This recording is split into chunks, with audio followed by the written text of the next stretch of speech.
Imagine standing high above a narrow Greek pass, watching the enemy you were sent to observe. You expect chaos. You expect preparation for war. Instead, you see something unsettlingly calm. Spartan warriors sit quietly on the ground, naked beneath the rising sun, carefully combing their long hair, rubbing oil into their skin, braiding their beards with patience and precision. There were no shouted orders, no sharpening of blades, no visible fear. To an outsider, it looks almost absurd. When the Persian scout reports this to King Xerxes, laughter follows. The enemy appears unserious, almost foolish. But one man does not laugh. Demaratus, a Spartan exile, understands what the Persians do not. In Sparta, men groom themselves before only one moment, not for vanity, but for death. These men are not preparing to survive, they are preparing to be remembered, and their king knows it. King Leonidas did not march north by accident. In Sparta, war itself was regulated by law and religion. A sacred festival, the Carnea, forbade all military campaigns. To violate it was to defy the gods. The Spartan council refused to act. They ordered Greece to wait. Leonidas understood the cost of waiting. Persia would not pause for ritual. If Sparta delayed, Greece would burn. So Leonidas found a way around the law. He could not take the army, but he could take a personal guard. He did not choose young men seeking glory. He chose veterans, fathers, men who had already lived, and he imposed one final condition. Every man must have a living son. This was not strategy. It was preparation for extinction, carefully limited. When Leonidas left Sparta, his wife did not ask him to return alive. She asked for orders. He told her to marry well and to raise strong children. He was already gone. The march led to Thermopylae, the hot gates, a strip of land crushed between mountain and sea. Sulfur steamed from the earth. To ancient soldiers, it smelled like the underworld itself. There, Leonidas joined other Greek forces, together fewer than 10,000 men. And to the east, something unimaginable approached. Xerxes did not bring an army. He brought a moving empire. Hundreds of thousands of soldiers, engineers, servants, priests, logistics that reshaped geography itself. And yet, that size carried a weakness: time. The Persian force could not stop. It could not wait. It had to move forward or starve. When Xerxes demanded the Greeks lay down their weapons, Leonidas gave no speech. He answered with 2 words: "Come and take them." What followed was not a battle of courage. It was a battle of physics. At Thermopylae, numbers stopped being an advantage. The Persian army did not advance all at once.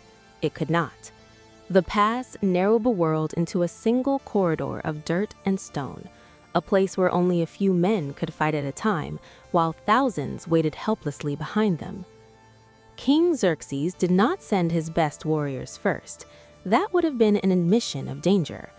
Instead, he sent the Medes and the Thespians, professional soldiers, brave, loyal, but lightly equipped. They were meant to overwhelm through pressure alone. They advanced at speed, shouting, confident that sheer momentum would break the Greek line. The Greeks did not respond. They did not charge. They did not shout. They stood still. Shields locked, spears leveled. When the Persians struck, the impact sounded like timber splitting under strain. Bodies at the front were crushed by the weight of those behind them before they could even raise a weapon. The Greek line did not bend. What followed was not heroic combat, it was mechanical killing.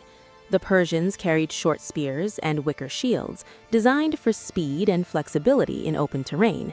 The Spartans carried long spears and heavy bronze shields, built for collision. The difference was mathematical. Persian soldiers were struck and killed before they could reach the Greek line. Those who survived the first impact found themselves pressed forward by men who could not see what awaited them.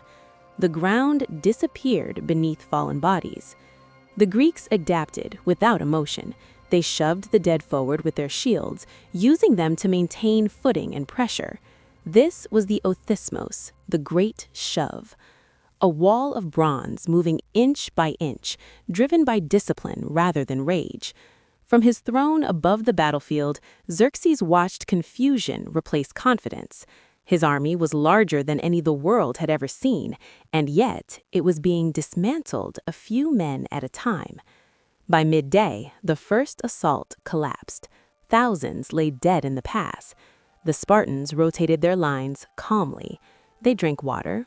They cleaned their blades. Xerxes' patience ended. He summoned the immortals, 10,000 elite warriors, the core of the Persian military. Their unit strength never dropped. When one fell, another took his place. To their enemies, they seemed endless. They advanced in silence. Unlike the conscripts, the immortals fought with discipline. They grabbed spear shafts, attempted to break formations, crawled beneath shields. But the past denied them everything they were trained for. There was no room to maneuver, no space to surround. And still, the Spartans held. Then, without warning, the Greek line broke. The Spartans turned and ran. To the Persians, it looked like victory. The immortals surged forward, abandoning formation in the pursuit. And then, the Greeks stopped. They turned as one, lowered their spears. The charging Persians ran directly into a renewed wall of bronze. Momentum became a weapon against them. The maneuver was repeated again and again. By sunset, even the immortals withdrew. For the first time, the Persian army understood the truth. This enemy could not be intimidated. And somewhere above the battlefield, in the dark forests of the mountain, a single man was preparing to sell the one thing Leonidas could not defend against: information. The Persian camp did not celebrate that night. Fires burned low. Conversations were muted. An army that had conquered empires now sat stalled by a strip of land no wider than a road. King Xerxes had tried force. He had tried elites, and both had failed. That is when the war changed shape, not through strength, but through information. Out of the darkness came a man named Ephialtes. History would later twist him into a monster, but the truth is far less dramatic and far more common. Ephialtes was not deformed. He was not exiled. He was a local Greek shepherd who wanted money. He knew something Leonidas could not fully control. High above Thermopylae, hidden by forest and stone, was an old goat track, the Anapoia Path, a narrow mountain trail that curved behind the Greek position and descended toward the sea.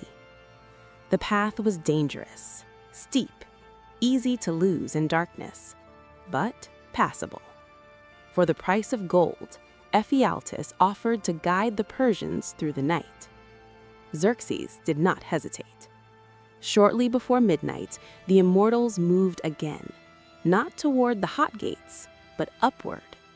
Thousands of men climbed in near silence, torches dimmed, guided by a man who understood exactly what he was selling. Dry leaves cracked beneath their feet. In the still mountain air, the sound carried like distant wind. Leonidas had anticipated this risk. 1,000 Phocian hoplites guarded the mountain trail. Their task was simple: hold the path, prevent a flank. As the Phocians heard the approach, panic spread. When Persian torches emerged from the trees, the Phocian commander made a fatal assumption. He believed the Persians had come specifically for them. He ordered his men uphill, forming a defensive circle on higher ground.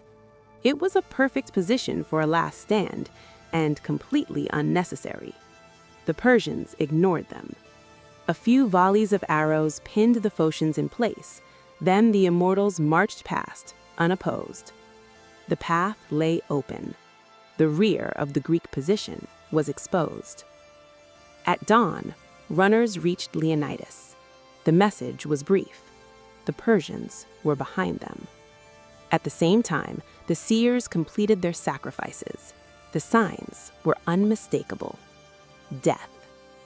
Leonidas did not argue. He had known this moment would come. He called a council of war, and then he did something legends rarely mention. He ordered the allies to leave. The battle was lost. Staying meant nothing but death. Greece would still need soldiers. Cities would still need defending. Many obeyed and survived. But not all. 700 Thespians refused to retreat. They were not trained for war like the Spartans. They were citizens, farmers, craftsmen. No law bound them to die here. They stayed anyway. The Thebans remained as well, though history debates whether by choice or by circumstance. By dawn, roughly 1,500 men prepared to face an army from both directions. Leonidas addressed them without ceremony. There would be no rescue, no rotation, no retreat.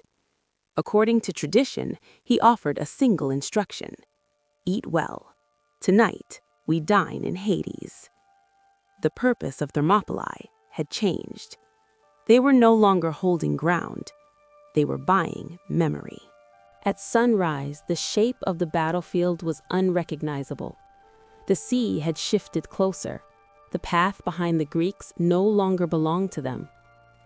The Persians advanced from both directions. Leonidas understood the mathematics immediately. The phalanx that had held for 2 days could not function under encirclement.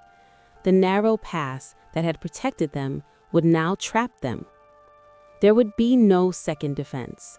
So Leonidas chose attack. The Spartans and Thespians moved forward, not in silence, but without fear. This was no longer about holding ground. It was about breaking momentum. The Greeks charged beyond the narrowest point of the pass, into open space, where Persian numbers could finally engage, and where Persian losses would be highest. The fighting became immediate and chaotic. Spears shattered, shields cracked. Men fought with sword, knife, and bare hands. The discipline of the phalanx dissolved into clusters of violence. Small groups formed and collapsed as bodies piled beneath their feet. Persian commanders pushed their men forward relentlessly. Those who hesitated were whipped into motion. The Greeks fought differently now, not to survive, but to kill as many as possible before dying. Leonidas was near the front when he fell. Accounts differ. Some say he was struck by a spear. Others claim an arrow. What is certain is what happened next. The Spartans did not retreat. They surged forward, forming a protective circle around the fallen king. The battle slowed. Everything narrowed to the space around Leonidas's body. 4 times the Persians broke through. 4 times they were thrown back. Persian nobles fell in that space. Brothers of Xerxes, generals, commanders whose names were meant to last. The ground became slick with blood and sand. The Spartans fought with broken weapons, with fists, with teeth. The Thespians remained with them. No law forced them to stand. No oath bound them. They stayed anyway. As the morning wore on, numbers began to matter again. The Persians pulled back, not in defeat, but to change the method. Orders moved down the line. Archers stepped forward. Thousands of bows were raised at once. The Greeks could no longer reach them. Leonidas's body was finally overrun. The remaining defenders withdrew to a small hill near the pass, the last piece of ground they could hold together. Arrows fell in waves. Ancient sources say the sky darkened. Modern historians consider that an exaggeration, but they agree on the result. No one survived. By midday, the hot gates were silent. The road to southern Greece lay open. Xerxes had won the pass, but something was wrong. His victory felt hollow. An empire had taken 3 days to destroy fewer than 2,000 men. and in doing so, it had created something armies cannot kill: a story. The Persians burned the dead. They moved on, but the memory remained, carried by survivors, whispered in cities, sharpened into resolve. Thermopylae was over. The war was not. Thermopylae had fallen. The pass was breached. The road to southern Greece lay open. Persian banners waved in the morning light. By any tactical measure, Leonidas had lost. Yet something had already shifted, a seed planted in the hearts of all who witnessed it. Xerxes' army advanced, vast and relentless, but doubt had entered the ranks. Soldiers whispered among themselves, haunted by what 300 men had accomplished. They had seen the impossible. They had seen courage that could not be measured in numbers. They had seen men who stood unmoved under waves of arrows and torrents of steel. This was not the triumph they expected.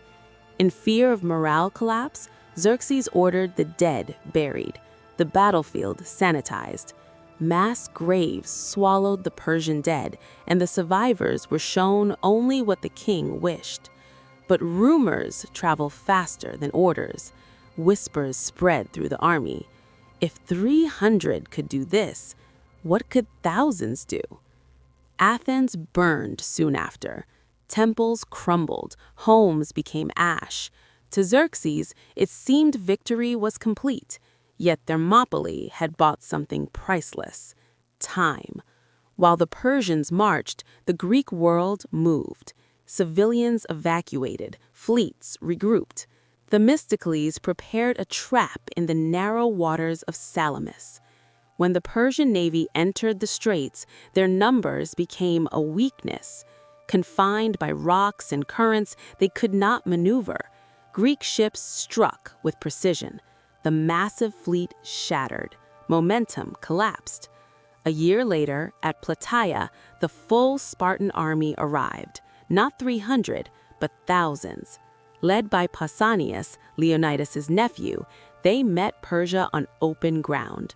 The empire was broken. The invasion ended. Thermopylae had not stopped Xerxes. It had reshaped history. At the hot gates, a stone pillar bears Simonides' words: "Go tell the Spartans, stranger passing by, that here, obedient to their laws, we lie." No exaggeration, no boasts, just obedience, sacrifice, duty. Today, archaeologists still uncover twisted bronze arrowheads in the soil of Colonus Hill, evidence of a battle that was real. Men had stood and refused to fall. Leonidas is remembered not for winning, but for choosing. Duty over survival, law over fear, meaning over life. That choice preserved something fragile: the Greek experiment. Democracy, philosophy, debate, art, the idea that power could be challenged. Sometimes the most important victories appear as defeats. Xerxes never forgot Thermopylae. Before leaving, he asked Demaratus, "How many more Spartans remain?" The answer haunted him. Today, Molon Labe still stands. Come and take them. Not just weapons, not just land, but dignity. In a world obsessed with safety, is the Spartan mindset heroic inspiration or a dangerous relic? Thermopylae was over. The war was not. But the story would never die.